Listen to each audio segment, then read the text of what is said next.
Nellore rural MLA TDP నేత కోటంరెడ్డి శ్రీధర్రెడ్డి హత్యకు భారీ కుట్ర జరిగినట్లు తెలుస్తుంది. ఆయనను చంపితే డబ్బే డబ్బు అంటూ 5గురు రౌడీ షీటర్లు మాట్లాడుకుంటున్న వీడియో ఫుల్ వైరల్ అవుతుంది. ప్రస్తుతం ఈ విషయం తెలుగు రాష్ట్రాల్లో సంచలనంగా మారింది.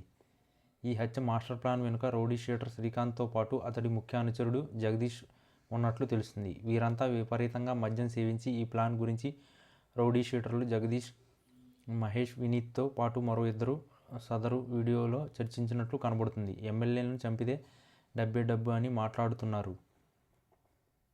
అయితే ఈ హత్య కుట్ర వెనుక వైసీపీ పెద్దల హస్తముందని టీడీపీ శ్రేణులు సందేహం వ్యక్తం చేస్తున్నాయి. అంతేకాకుండా వన్ ఇండియాతో మాట్లాడుతూ వైఎస్ వివేక హత్య తరహాలోనే తనను కూడా అంతమొందించాలని కుట్ర పన్నుతున్నారని కోటంరెడ్డి చెప్పుకొచ్చారు.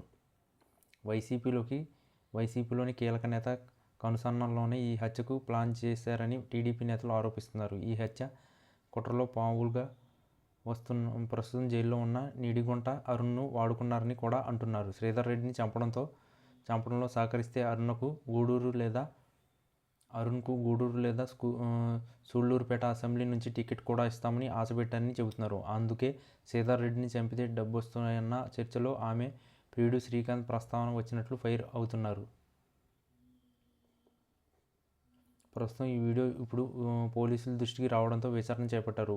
మరోవైపు శ్రీధర్ రెడ్డికి భద్రత పెంచాలని, సంబంధిత వ్యక్తులపై విచారణ జరపాలని కోటంరెడ్డి వర్గీయులు డిమాండ్ చేస్తున్నాయి. ఈ హత్య కుట్ర తాడేపల్లిలోనే జరిగిందా లేక బెంగళూరు స్కెచ్ వేశారా? ఎన్ని కోట్ల రూపాయలకు డీల్ జరిగింది అని తేలాల్సి ఉంది.